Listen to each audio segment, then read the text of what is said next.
This podcast is sponsored by nobody. Hey dudes, welcome to Splat from the Past, the LA 80s themed horror and sci-fi show where things can get totally radical.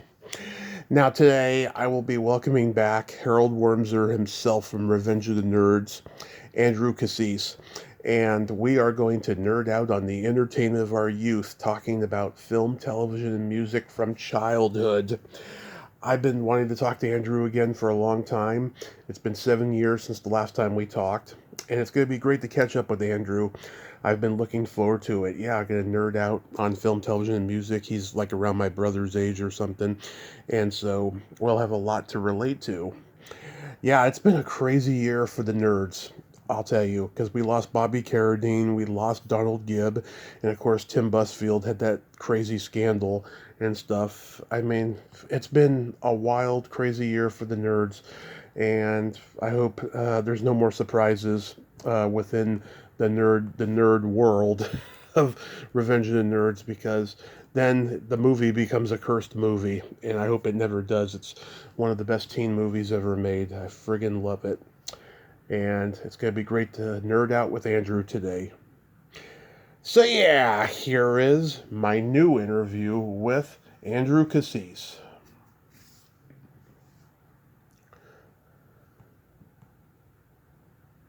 Hey, Andrew, welcome back. How are you today? I'm doing great. How you doing? I am fantastic. You know, I realized it's Yeah. it's been 7 years since our last conversation. Wow. Yeah, the That's a long time. Yeah, I was reflecting on some things like that. Like, it's been a long time since things that I feel like were yesterday, right. and or just very recently. It's just time just gets by you, I guess. Or as my mom says, tempest is fugiting. Yeah, the word pandemic wasn't even part of the language yet the last time we talked. I know that was so long ago, right? Now Yeah, that was like 6 years ago. yeah, it's crazy. Oh my, yeah, but it's still pretty fresh. Still pretty fresh. I think it's going to be Yeah. fresh for a long time, unfortunately. Yeah. That was a memorable time. That was a unique time. It definitely was. Yeah. So go back in time. Do you remember the first movie that impacted you as a child? Um. Well. Yeah, I could name a couple that I remember having a huge impact. I mean, Star Wars had a huge impact on me. Oh yeah, I was 5. Not that anybody should be calculating how old I am, um, but yeah, I was 5 when I saw it. That just melted my face off. That movie was amazing, and I think I was spoiled to have some of the movies of the late '70s and the early '80s at a young age like that. yeah, Because I think there was just a peak of great filmmaking, and everybody's biased. Maybe I'm biased because it's the culture that I grew up with, but I really think there was some amazing things. But also, I remember being taken to see Jaws hmm, when I was 3 yeah, because my parents didn't want to get a babysitter, and you don't bring a 3. I guess they figured I wouldn't remember it, but I do hmm, remember seeing that movie. I saw it twice in the theater. I don't remember the first time so much, but I remember the second time pretty well.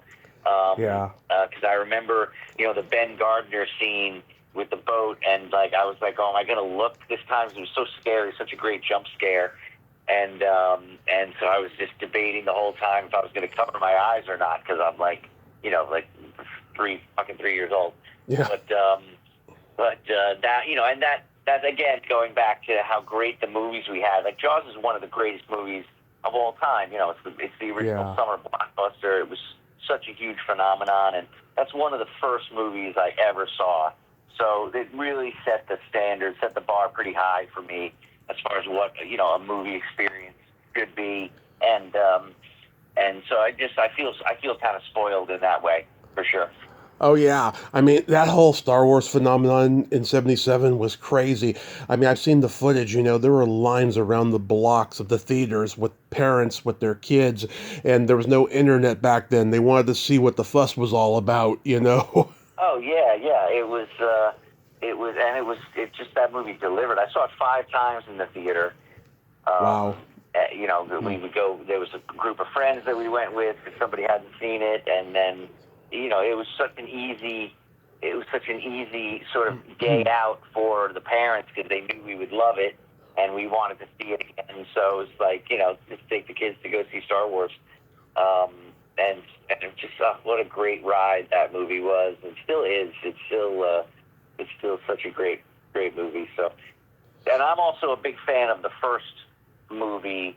Like I know a lot of people will consider Empire to be the best of the original trilogy, and Empire's great, but I'm diehard that Star Wars is the one that makes the whole thing a franchise, that makes it just an amazing ride, and so definitely very memorable. If you're asking about early influences of movies that I remember.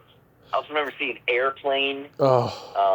That was sort of set the bar for comedy. Yeah. Such a unique comedy. It was only recently that I discovered that, or through the internet, I guess, that it was based on a movie, 0 Hour. Yeah. And that it was almost just cribbed from 0 Hour. The videos where they do side by side comparisons of the scenes. The lead guy's name is Ted Stryker in both movies, and some of the scenes are just listed word for word. You're right. And I think that makes it even more brilliant that they just lampooned, that just completely ripped apart that movie. And so Airplane, The Jerk was an early influence on me. I don't know if I saw that in the theater or not. I don't think I saw it in the theater, but The Jerk was, all the early Steve Martin. We had the Steve Martin albums. Oh, yeah. My mom must have bought it for my dad for a Christmas. Yeah. And Steve Martin, at the time, in the late 70s, was a huge phenomenon. He was just huge. Or at least, I guess, in my world, he was. I don't know about, maybe there were other things going on. But to me, he was just this amazing comedian, and I learned every the whole album of Wild and Crazy Guy, word for word. We do the skits, and just that whole brand of comedy. That's just very foundational for me. Certainly very memorable. Raiders of the Lost Ark. Oh, that wasn't one of the first movies that I saw. I'd seen a lot of movies since that, before that, but that's just an amazing film. And so, I don't remember exactly how old I was when I saw that, but I'm less than 10 years old basically. And this is one of the great films, one of the great adventure movies of all time, and just that was another movie that my brother and I would just do scenes word for word. Yeah. I could probably still do most of it word for word, and just just very memorable stuff. So I was lucky. I was in a nice pocket of culture. Yeah, and God, Steve Martin, he had the Wild and Crazy Guy album and Let's Get Small, and he's been credited as being like the first comedian that was like a rock star. Maybe Richard Pryor was too at the same time, but Steve Martin usually gets the credit, or I think even George Carlin does too. But those guys, they were just all brilliant. And Pryor, obviously massive geniuses, but I remember. He's like Steve Martin was like a rock star. That's how it was. He was everywhere. He was, and he was like a rock star comedian for sure. Yeah. So I take it your main genres of movies that you gravitated toward were like the sci-fis and the comedies. Sci-fi and comedy, yeah, absolutely. I still love sci-fi and comedy. I mean, I like all kinds of any good movie. There's like 5% of any genre is, amazing and brilliant and accessible to anybody, even if they're not fans of the genre. So, I cross over, and same thing for music, I cross over into any genre, but certainly sci-fi is one of my favorites, and comedy is such a huge, who doesn't love comedy, but comedy is such a huge subject, and there's so many different brands of comedy that it's hard to really pin down comedy, but of course, I love there's certainly comedies that I love, Airplane and Steve Martin movies and Woody Allen movies. Oh. We watched a lot of early Woody Allen movies, not in the theater, but on TV. I guess they were on TV. So Sleeper was a huge influence on me. I would go on to get to meet him and audition for Woody Allen. I auditioned for him for which movie was it? Radio Days. Oh, that's a good one. And I actually got the role playing young Woody Allen. And to me, this was I got offered the role, and I was gonna play young Woody Allen in Radio Days, and it was to me like just a dream. You know, a dream, the closing of a loop, or the fulfillment of this sort of destiny, because I was so influenced by him, and I it felt very great. But then he didn't make the movie. He ended up making Hannah and Her Sisters instead, and dusted off the project 2 or 3 years later. Brought me back in, but I had aged so much in that time. That was like, puberty hit, basically. I forget what the exact years are, but I had gotten too old to play that role. And then so it went to Seth Green, who was great in the role, but I really feel like I missed the chance to have that. I really loved Woody Allen and really wanted to do that. So that was a missed opportunity, but that's how the business is. That is so unfortunate. I watched his movie Crimes and Misdemeanors the other day, and it had been a while since I seen it. Oh my God. I mean, that is the most gripping movie ever made. It's based on Crimes and Punishment, that Russian literature novel from the old century. And it's very ironic to his arrest, or not his arrest, his scandal. How far will someone go to protect, the bad deeds that they did, and especially if they're a public figure. It is such an ironic movie, and it's really bone chilling, and it's so funny too. It's just a great overall movie. Yeah, Crimes and Misdemeanors is a great movie, great film. Martin Landau, amazing in that. And then what's the Alan Alda plays a great role in that movie. And that whole subplot with Alan Alda is fantastic. And it's a satisfying movie. It's a gripping story. Jerry Orbach's in that. Plays the brother. He's great. And it's an interesting, grown-up sort of subject matter that it deals with, and he gets away with it at the end, and I guess you wouldn't normally do that in a movie, but it's a great film. And I've talked to his wife in the movie, Joanna Gleason. She's great. She loves working with Woody. She's done that in Hannah and Her Sisters as well. Yeah. For comedy, did you also like Mel Brooks? Yes. But I wasn't as exposed to Mel Brooks. So I came to Mel Brooks a little bit later, I would say. The Young Frankenstein and Blazing Saddles would be standouts of the Mel Brooks movies. History of the World, but I only saw that once, I think, and that was maybe a little more sophisticated, I think, for me, or the jokes were referencing things that I didn't know as well.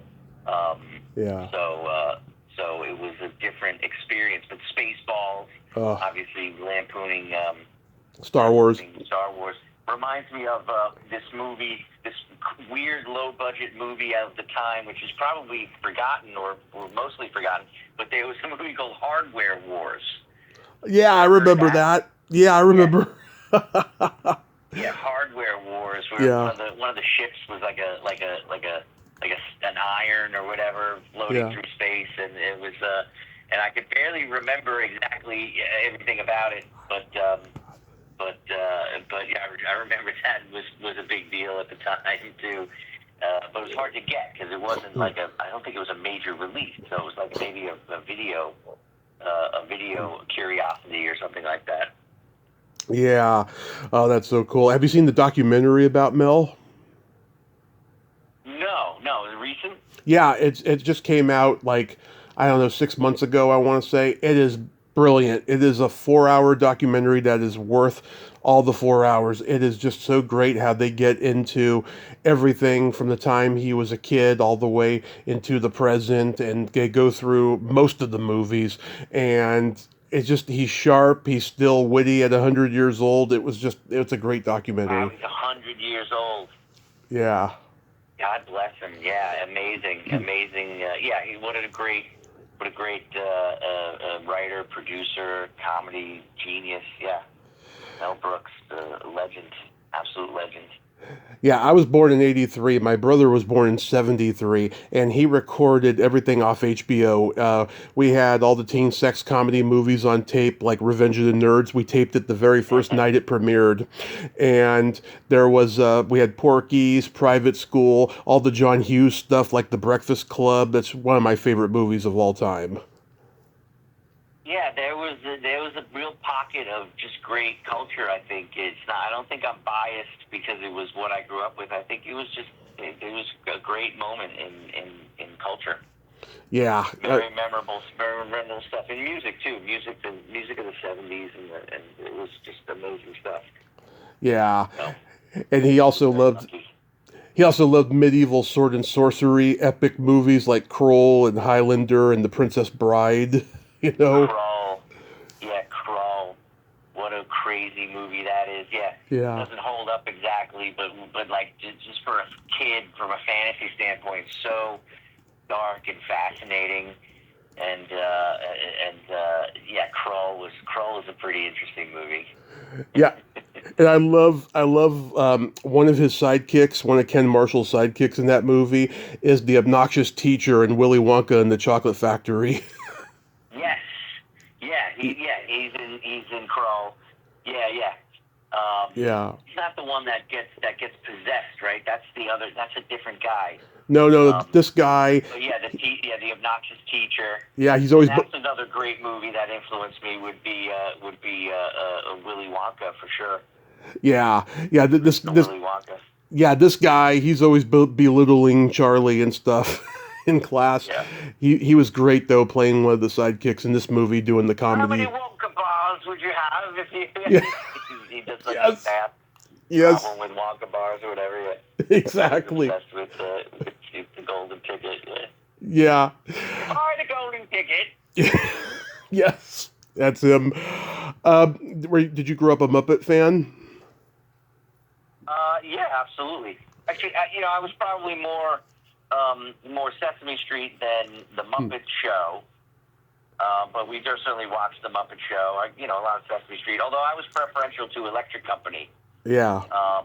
I loved and it's a mix-up now that I realize. I used to try to watch the Electric Company to catch the 12 song. The 12 song. Yeah. But now I realize that was actually Electric Company. That wasn't.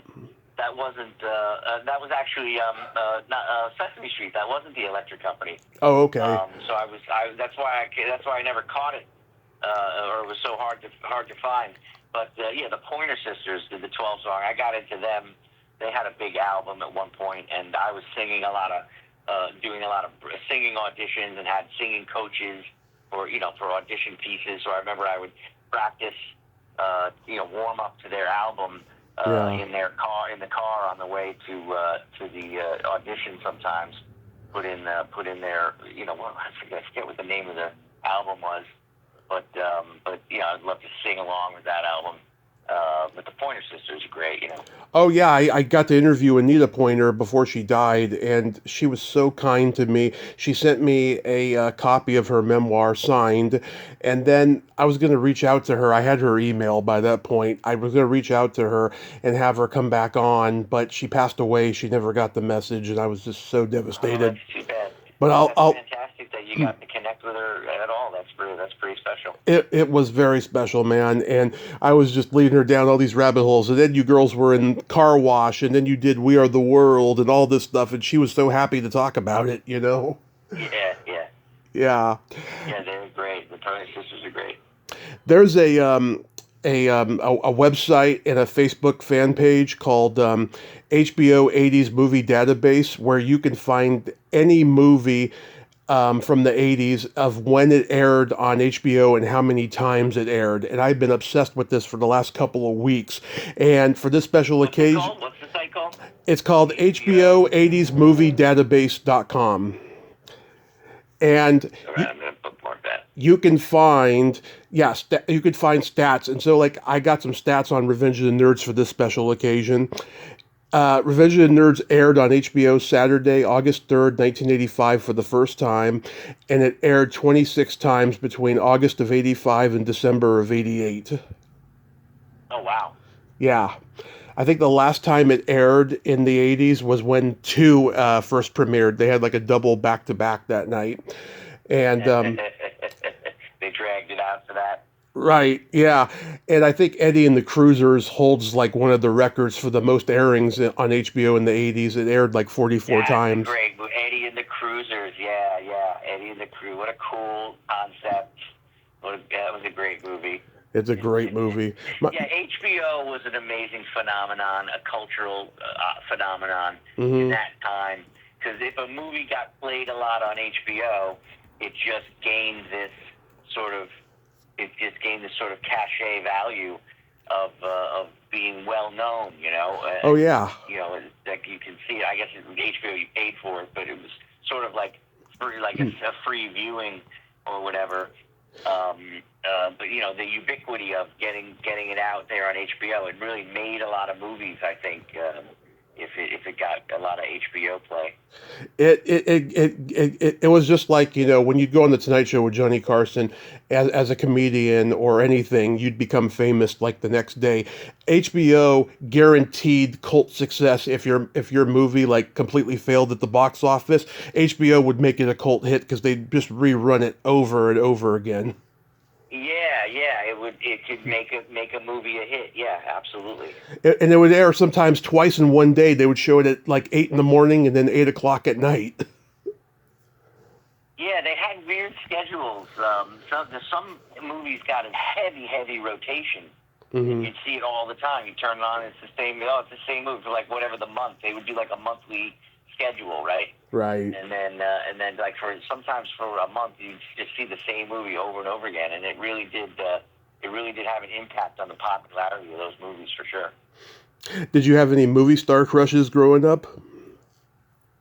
Movie star crushes growing up. I mean, yes. I don't know that I can recall them necessarily. I mean, I loved, going back to Star Wars, I loved Princess Leia. Me too. Carrie Fisher fan. Like, I really, that was it for me. I loved Carrie Fisher in Star Wars. I loved Justine Bateman on Family Ties. I thought Mallory was just fantastic. Right. And who was it? Alyssa Milano was definitely a celebrity crush when I was young. I got to do a commercial with her actually. Yeah. It was an Atari series of Atari commercials.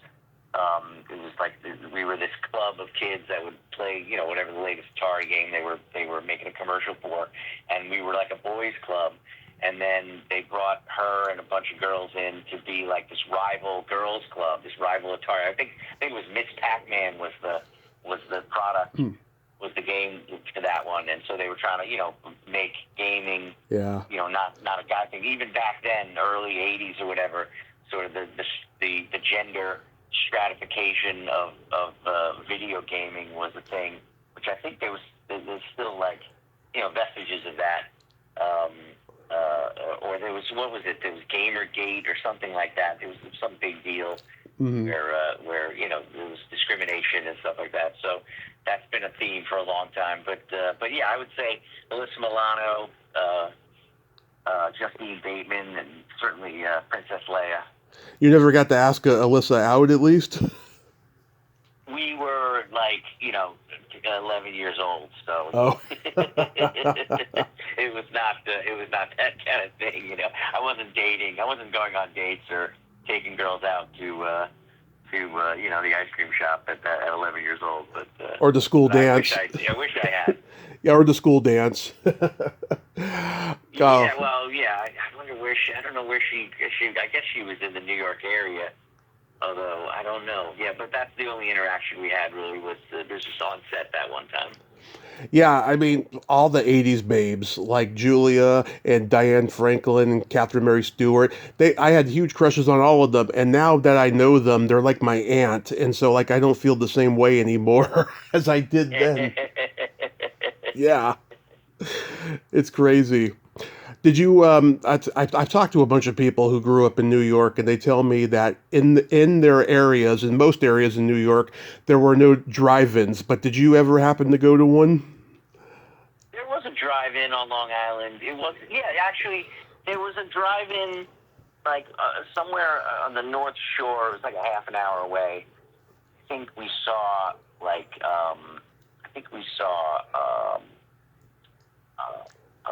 one of the Friday the 13th movies. Probably the original Friday the 13th movie. Oh, wow. There.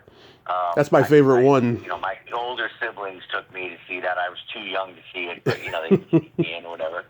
And then the main theater, I don't know. I don't think it's a theater anymore. But the main theater that we would go to, like the multiplex, before it was a multiplex, I think was a drive-in movie, and we would see drive-in movies there. So yeah, I definitely, I don't remember what we saw there though, but it was definitely a phenomenon, no question about it. Yeah. Oh, I was watching Friday the 13th at 2 a.m. on like a Saturday night on HBO when I was 8 years old when my parents were asleep. I know it's so goofy now, but it was such a serious, scary movie. I think it's R-rated because of the blood and there's sex or whatever. But it seems so like that whole genre of slasher movie. I guess the slasher movie at that time was a much more serious genre, but it seems to have like blown up into a caricature of itself as a genre. Yeah. So it's maybe a different vibe than it was back then, but that was a serious phenomenon. The Friday the 13th movie. Yeah, and in 1981, there were so many slasher movies out that year. I could name all of them because most of them were great. That was the best year for slasher films. You had Friday the 13th Part 2, Bloody Birthday, Happy Birthday to Me, My Bloody Valentine, Just Before Dawn, Final Exam, Don't Go in the Woods, all these different slasher movies. Yeah, it was a great year for slashers. Then by I don't know, 83-ish, 84, the slasher genre fizzled out, and then there were these, teenagers in trouble movies, as I call them. Movies like Return of the Living Dead and Fright Night and Chopping Mall, all these movies where like teenagers, they're just, out trying to have a good time and score, and then next thing you know, supernatural stuff comes their way, and then they're fucked for the rest of the movie. Well, Living Dead was earlier, though, I thought. I thought that was an early movie. Oh, no. Well, Night of the Living Dead came out in 68, but Return of the Living Dead was in 85. Okay, right. That's where I'm mixing up. Yeah. Yeah, that's the one with Tom Matthews and Jewel Shepard and Linnea Quigley. She does that naked dance on the grave in the movie. So getting into television, what sitcoms did you watch growing up? What sitcoms did I watch? I remember watching Family Ties. We would watch Happy Days, going way back. The Odd Couple was a major standby. That's a huge influence. The Odd Couple, my sister still loves The Odd Couple to this day, and it's so rewatchable. So shows like that. I know there's more, but they're not coming to mind. I remember this one series that I liked, which doesn't really hold up, and it wasn't a success, but it was called Otherworld. Mm-hmm. You ever hear of that? Oh, yeah, I remember that. You remember Otherworld? Yeah. That was a really fun sci-fi premise. I think Jonathan Banks was the bad guy in that movie, in that show. Oh, let me look that up. Yeah. Yeah, I think it was Jonathan Banks. Remember Misfits of Science? sure. Misfits of Science. Yeah. Oh my God. Absolutely. I interviewed the creator's wife. She was on V. Remember that show? Oh yes, that was a huge phenomenon. That show. Who was she? Who was she on V? She was the Italian blonde girl, Diane Carey, or I can't remember her maiden name, but she goes by Diane Carey now. Oh, Diane Savita, that was her name. Yeah, and he also created that show with Kenneth Johnson. And she got to be on all those sci-fi shows that he created. He also created Voyagers with John Eric Hexum. Oh yeah, Voyagers. Yep. Yeah, she got to be on all those shows because of it. Yeah, they were all short-lived. I don't know what it was. Sci-fi was not as popular on TV as it is now, you know? Yes, well, I think special effects probably help that. They can deliver visually, and sci-fi, they definitely sets up the expectation that you're going to deliver something visually interesting, and it couldn't do that on a TV budget at the time. Yeah, it's weird how that worked out. I mean, now it's more popular than ever. You know, in the '90s, you had Stargate, SG-1 with MacGyver, Richard Dean Anderson. Yep. That was a long running. I remember when I never watched that show, but I remember that movie. I really liked that movie a lot. That was great. Kurt Russell and James Spader.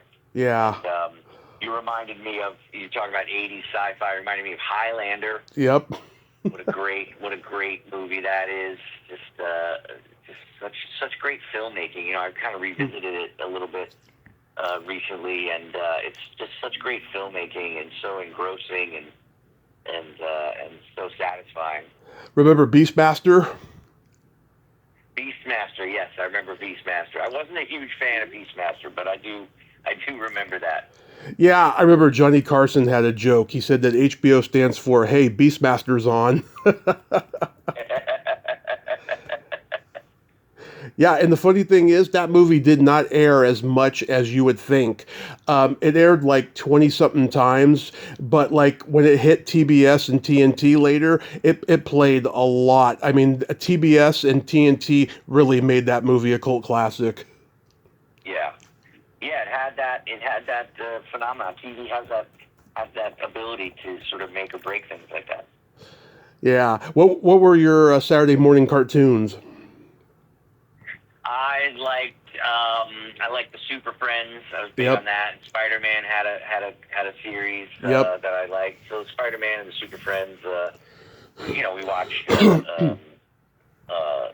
What's the one? Oh God, I can't think of it.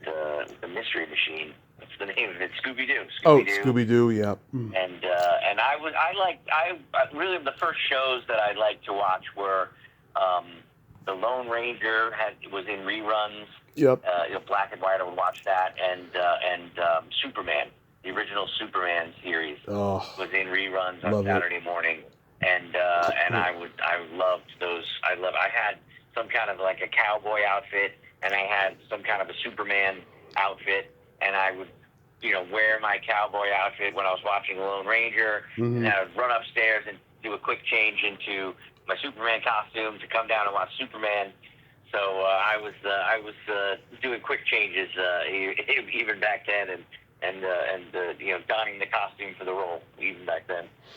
Yeah, I watched the Smurfs and Alvin and the Chipmunks. I love the '80s version more than the one that my parents grew up on. I don't know, the original one. It just wasn't as fun. When they rebooted it in the '80s, they were doing a lot of pop culture stuff and action adventure, spy stuff, and they were playing like MTV hits for songs. I loved that version of Alvin and the Chipmunks. Nice. Yeah, you mentioned the Smurfs. Saw an episode of one of the very early episodes of the Smurfs, and I was surprised at how well written it was and how different it was than I remembered. Like I remembered the series later, and how it was kind of fluffy, whatever, and kids stuff. But the original 6 episodes, I think, were really much more sophisticated. And this one thing was, I guess, Papa Smurf goes away, and then they had this town meeting about who's going to be in charge. and it's this whole like it's this whole pretty sophisticated sort of breakdown of government and government theory. And not how I remembered the Smurfs being like, oh, so thoughtful and so well written or interestingly written. Yeah. I guess later on it turned into just a kid's phenomenon with the dolls and all that stuff and the little figurines, I guess you call them. But the original core of that series was pretty interesting. Yeah, I was a real Ghostbusters kid and Muppet Babies kid. I'm a little young. Ghostbusters, yeah, that was huge. Ghostbusters, that was a huge influence, yeah. What a great movie. Yeah. Bill Murray right there. Oh, the best. And there was a Ghostbusters cartoon in the 70s that Filmation did with Forrest Tucker and Larry Storch from F Troop. They did like a rotoscope animation Ghostbusters cartoon where they're always in like haunted castles and stuff. It was kind of like Scooby-Doo, but different. Yeah. Yeah. And Dan Aykroyd... I never knew that series, but I remember the name controversy. Yeah, Dan Aykroyd... When they made the animated series based on the movie, they had to call it The Real Ghostbusters. Right, and Dan Aykroyd had to go through a legal channel, and they said if you put the two words together, then you can't get sued. But if you have them apart, like the 70s series, then you're in trouble. Oh yeah. The intellectual property, so it's such an interesting, fascinating subject. It is. It is. Did you watch that there was a you mentioned before the Electric Company. I watched Pinwheel. Did you ever watch that? No, I never heard of Pinwheel. Pinwheel was a Canadian ripoff of Electric Company, and it was on Nickelodeon in the late 80s. It started in the 70s on I think local channels had it, and then Nickelodeon bought it in the late 80s. And it was just like a note-for-note copy of the Electric Company, and it had this theme song I will never forget. Pinwheel, pinwheel, spinning around. Look at my pinwheel, look what I found. Pinwheel, pinwheel. It was really... That reminds me, Canadian series, that reminds me of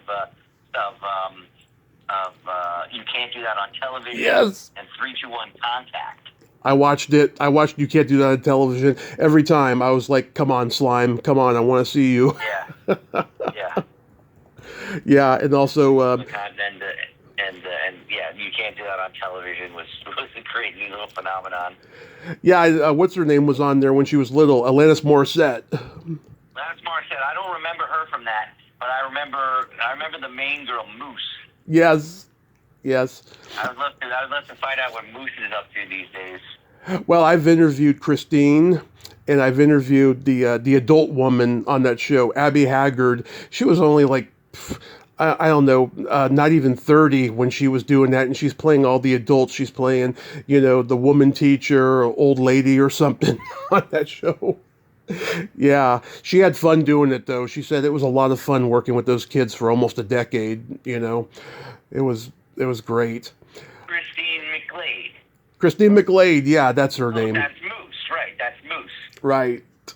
Oh, that's good. That's awesome. So you interviewed her. I interviewed her back in, I think, 2020. Nice. What is she up to these days? She's working in like the tech world, something related to software or whatever. Nice. Yeah, she's a very serious woman, but she's very nice. She's Canadian, but she's serious. But yeah, I got to talk to her too. I've tried reaching out to like Adam Reed, who was on that show. His career's gone on. He's like a voiceover guy for cartoons now. And Vanessa, the girl with the narrow eyes, I think she had braces for a while on the show. I've tried getting in touch with her too, and I haven't been able to. But yeah, I could say I've interviewed 2 people from that show. Yeah, that was a fun show. That was a great kids show.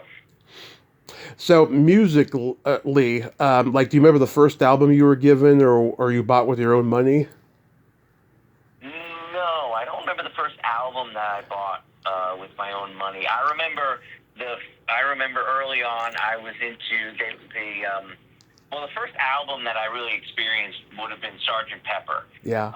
We had that on vinyl, and I had a toy record player. I wasn't allowed to use the big one in the living room, or in the dining room, whatever, wherever that was.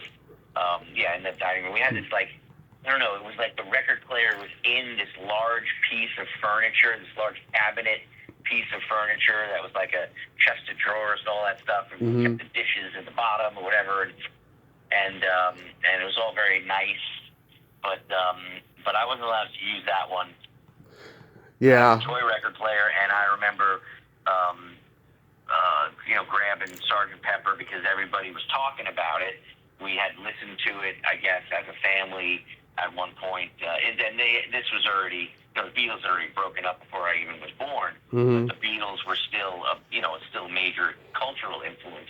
Always. And I remember trying to find, some of the songs that we had been singing. And I put the needle on the record, but Within You, Without You came on, and that was a song I didn't know.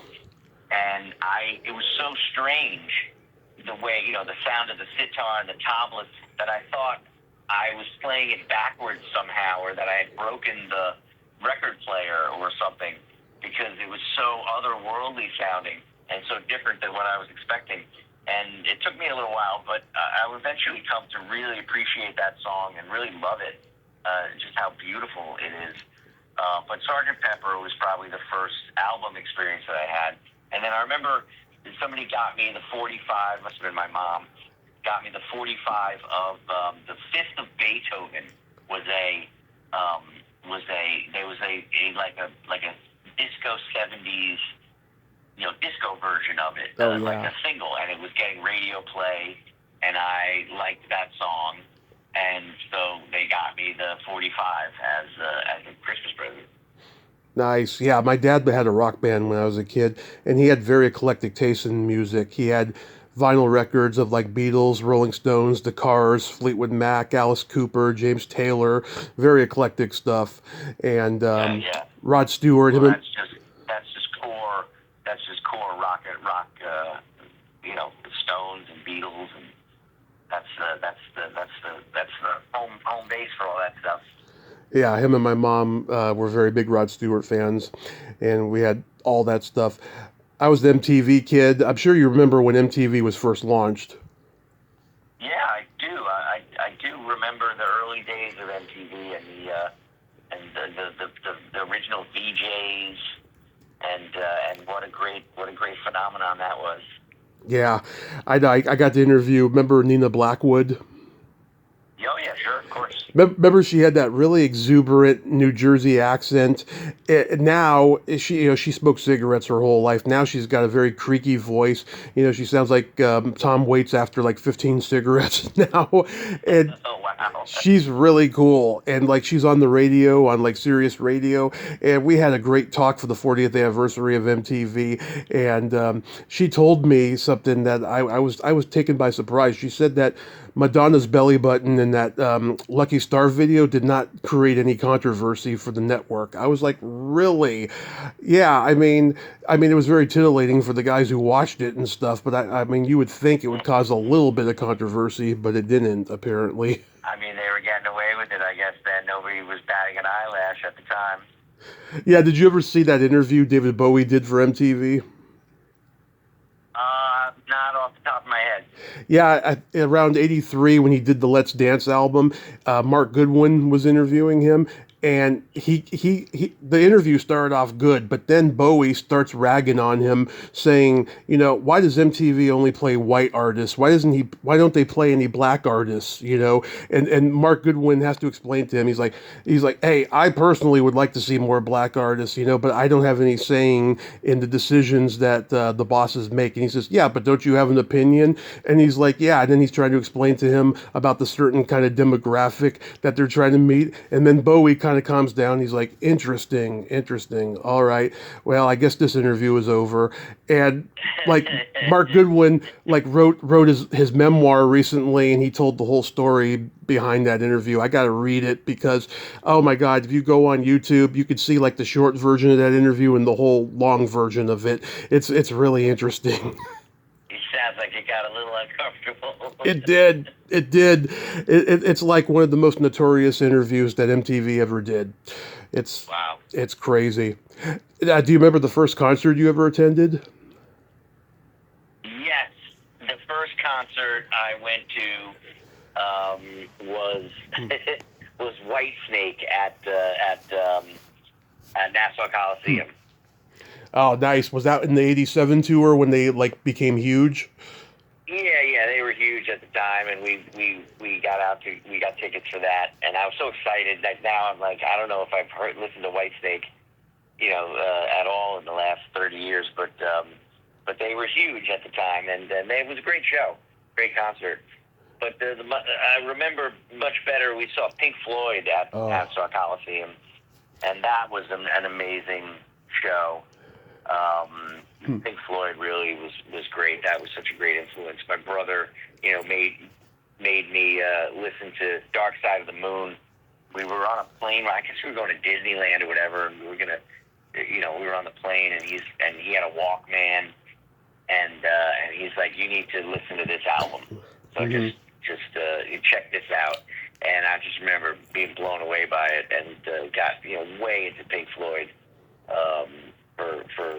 for that time. And they came out with an album, and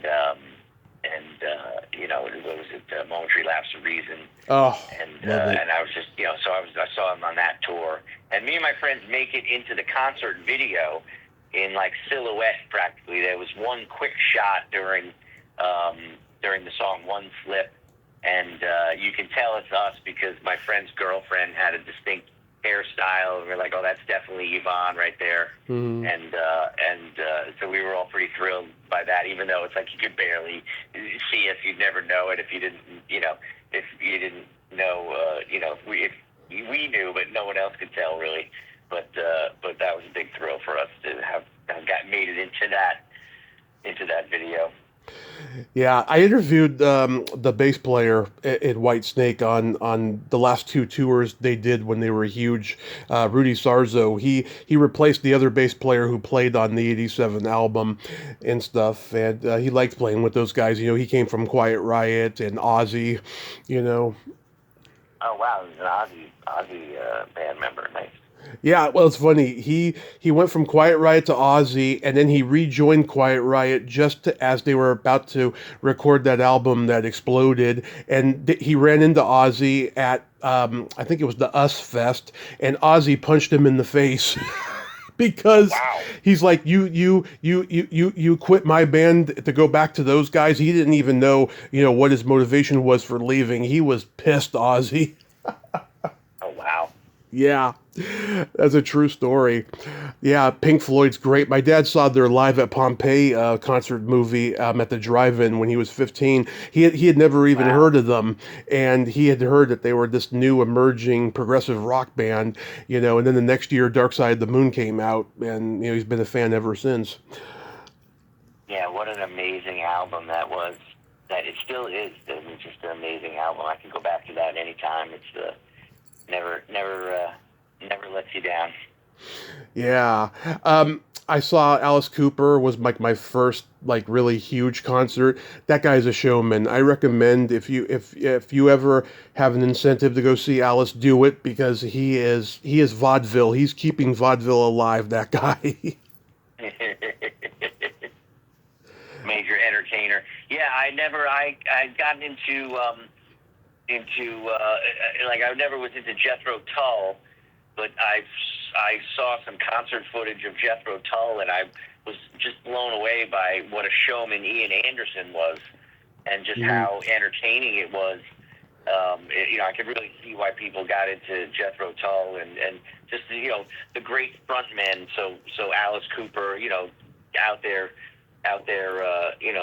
just entertaining the shit out of people. And just what a great frontman can bring to a lineup. Yeah. Do you remember your first makeout song? No, I don't. I wasn't much with the ladies, so I don't. I wasn't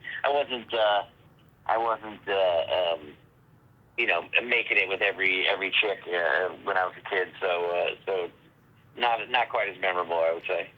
I know. The guys help you lose your virginity in Florida. I remember. That is how the story goes for sure. Are you still in contact with that girl? No, unfortunately not. I wonder if I still have her number on the paper that she wrote. She gave me. I remember her name and I remember her very well, but no, not still in touch with her. I wonder what she's up to these days. It's funny. I have a friend who was one of the beach girls in Nerds 2. I think she was one of the ones that you guys chase. And I gotta say, if it was her who took your virginity, I'd be so fucking jealous because she's got huge ones and she's still a hottie. Yeah. Oh my God. The wonderful Max Wassa. I love her. I just adore her. Yeah, she was in a lot of Florida movies back then because that's where she's from.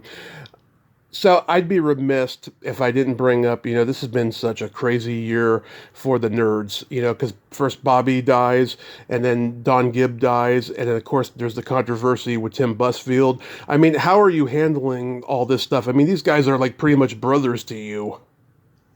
Yeah, that's been a rough year.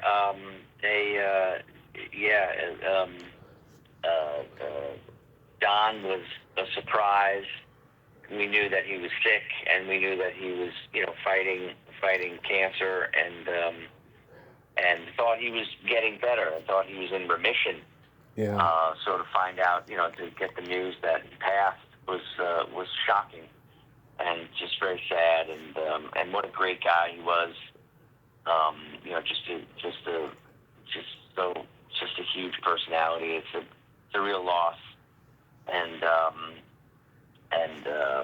I hope he's in a better place. He was going through a lot, so we just hope the best for his family and for his kids and stuff. Yeah. But and then yeah, Bobby, that was sad. It's just, that's all I can say about it. It's just, that's when I think about it. It's just so sad to think of him, in a place like that where he would do something like that to himself. Just how much, he was an intense guy, and carried a lot of expectations on his shoulder from his family, and just wish I could, have, just wish it didn't end like that. But yeah, so it's just really sad to think about it, and we miss him. We got together, for a convention once since all that took place, Mm-hmm. and it's just important for us to sort of get together and sort of commune and tell stories, and we just miss those guys so much. They were such a huge part of our lives, and so I think just a lot of sadness. And as far as Tim goes, those charges are bullshit, and so I know he's gonna beat that rap. But what amazing damage this woman has done, just from the allegations, and I know Tim pretty well, and so I know that it's just not like him at all. So I never believed it for 1 second. Mm-hmm. But what he's being put through and what he has to go through is just horrible, and it's not fair. It's not right. It's certainly not just. And so I think it's a real aberration of the justice system. They sat in jail for like 5 days, I think, when he turned himself in, which is just it's mind blowing to think of that. That it had to be just the most horrible experience, and so we're all certainly support him, and we're behind him, because the charges are just totally ridiculous. So but there has to be a process where he has to go through, and it's unfair, I think. But certainly support him and send him as much love as we can, and hope for the time when it'll all be behind him. Yeah, I did an interview with Curtis's wife Elaine earlier in the year, and at that time, Bobby and Donald were still alive. But I asked her, how was Curtis holding up with Tim Scandal, and she said that he was pretty broken up about it because they knew each other since way before Nerds. Like they were both New York actors, trying to scrape by and get a living going at that time. Yeah, it's just shocking that that you could be that somebody could do that to him. So it's pretty shocking, sobering, and Yeah. it's just sad that the world is like that. But he'll come through it, and hopefully there'll be a time when it's all behind him. So we look forward to that. Yeah, when I met Bobby in 2017 at Monsterpalooza, he talked to me like he knew me his whole life, and he told me that some actress that he had worked with in the '80s came by his table and said hi to him earlier, and I felt like he was doing Louis Skolnick in this moment because he was saying that she was really hot back in the '80s, and it was just hilarious. Just the way that he's talking to me like he knows me really well. It was fantastic. He was a sweetheart of a guy. Sweetheart. He was a sweetheart. He was an absolute sweetheart, and yeah. So it's sad to lose him. And I did an interview with your mom in Revenge of the Nerds, Krez Mirsky. The original. Yeah. Yeah. Oh, how was she? She's great, I mean, she's show business history. I mean, she went to high school with Rob Reiner, and both Rob and Carl Reiner casted her in a lot of stuff early on in her career. Sadly, we lost Nice. we lost Rob Reiner in another tragic way. Yeah, that's an unbelievable tragedy. I can't even wrap my mind around that. It's so crazy. But it's been a tough year. Yeah, and she told me, oh my God, this is so funny. She was friends with the casting director on Revenge of the Nerds, and she did that one or 2 day job just as a favor to her. And when she saw the movie, she was so ashamed of it. She does not know why it has such a cult following.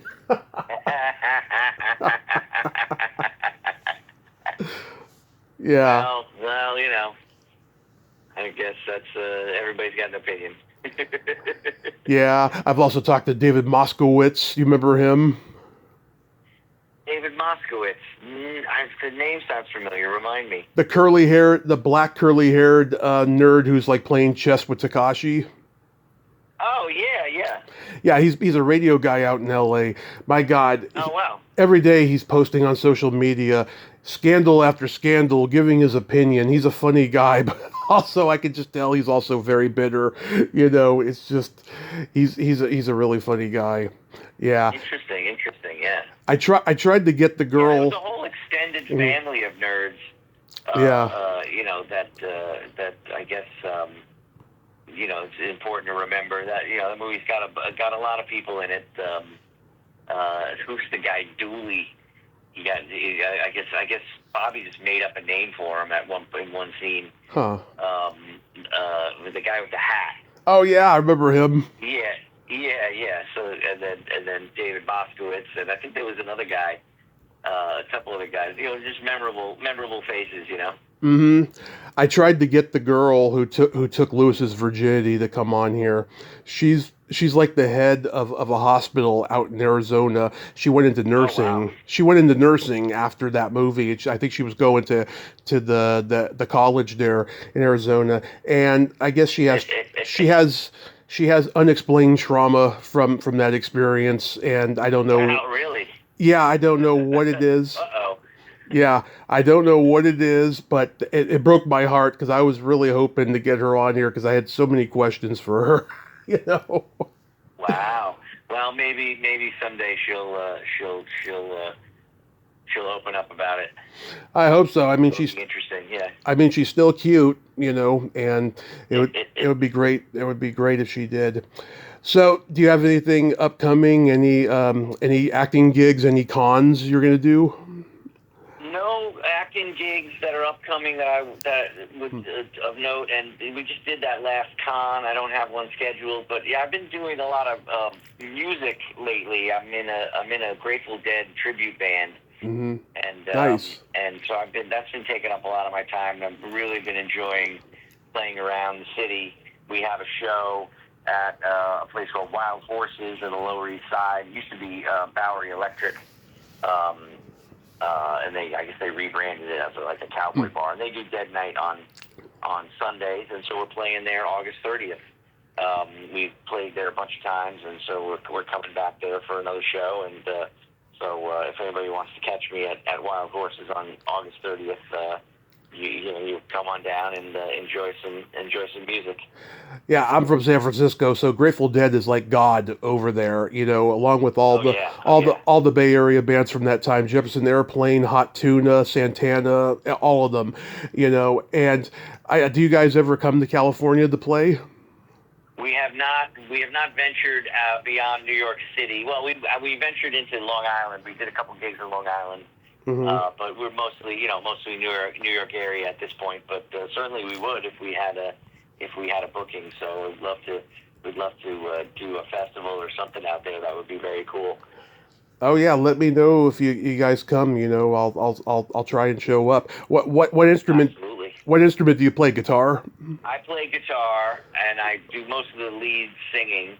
Mm-hmm. But I'm really the Bobby of the band. Yeah. I'm the rhythm guitar player and I do most of the singing. So.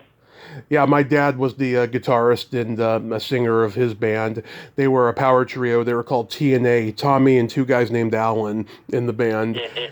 And they did blues, they did hard rock, heavy metal stuff, and they were not that good, but they had fun. I got to go to at least one gig of theirs, and I got to see their rehearsals all the time and stuff. Yeah, I mean, playing in a band, it can be a lot of work, but at the end of the day, you're doing something you love when you do it. Yeah, it's a lot of work, but it's so satisfying and it's so much fun. And it's rock and roll, baby, Yep, rock and roll. Well, Andrew, I thank you so much for coming back on and nerding out with me. This was thanks for having me. Yeah, it's a lot of fun talking about movies and talking about the 70s and the 80s and all the great memories. It was a lot of fun. Yes, you enjoy the rest of summer and have fun at that gig and be safe out there. You too, man. Enjoy. Thanks, man. Bye-bye. Nice talking to you. Yeah, you bet. Take it easy. Well, there you have it. Andrew Cassese, ain't he a cool dude? Oh my God, that was a fun nerd out, and I'm so glad that he's in a Grateful Dead tribute band, and he's going to be playing on that gig on August 30th, and I hope he comes to California because I'll come and see him play. He's a great guy, and I feel bad for what he's going through with all his co-star brothers, going through the shit that they're going through, sad. Well, until next time, this is Tommy Throwback Kovac saying, there's no shame in living in the past because the present sucks. Later, dudes.